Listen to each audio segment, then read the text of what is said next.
Šį sekmadienį Panevėžyje vyks mero rinkimai, kuriame dalyvauja net 6 kandidatai, o gyventojams teks apsispręsti, kas geriausiai atstovaus miesto interesams. Tad paklauskime panevėžiečių, kaip jie renkasi savo merą. Dar nenusprendžiau.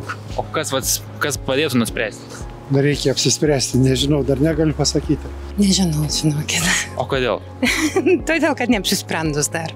Žinokit, neapsisprendus. Tikriausiai nieko. O kodėl taip? Vis tiek išrinks, ką norės. Nežinau, žinokit, tikrai neturiu pasirinkimo. Už Puškiną. Kol kas nežinau, dar negaliu pasakyti. O pagal... Nelabai domiuosi per daug. Žinau, kad ten yra kandidatai, bet nemanau, kad turi didelę reikšmę. Pagal kokias savybės toks turėtų žmogus būti rinkamas? Į kokias gal turėtų ką labiau atsižvelgti žmonės? Visų pirma, kai aš galvoju, tai kas vadovauja ar meras, tai žiūrėtų, kad būtų žmonėm geriau. O jūs patys žinot, kas dedasi dabar, baisu. Tai aš sakau, žmonėm geriausia, kad atsiduotų, dėl žmonių gerovės kažką tai darytų, kad būtų lengviau. Norėčiau, kad būtų atsakingas, pareigingas, kompetentingas, mylintis miestą. Sąžiningumas, principingumas, o šiaip tai dauguma matyt pagal partijos priklausomybę renkasi. Sąžiningas, geras, rūpintis žmonėmis. Kokias dar galvot labiau? Negopšus.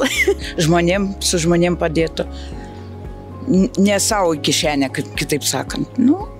O šiaip tai kol kas nesiseka mums su merais Panevėžiui. Dabar svarbu, kad būtų tinkamas valdančiai partijai, kad būtų tinkamas grupė žmonių. Apie tai, kaip jis valdys, turbūt vargu, aš manau, kad negalvojam.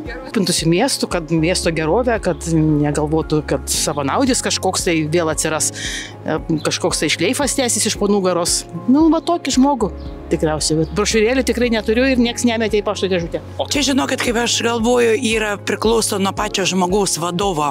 Koks tai bus vadovas, taip jisai žiūrės į žmonės. O jeigu vadovas žiūrės tik tai, kad būtų geriau, kaip sakant, savo, dar kažkam, tai, taip. Sakau, čia yra grinai nuo žmogaus pačio, žinokit.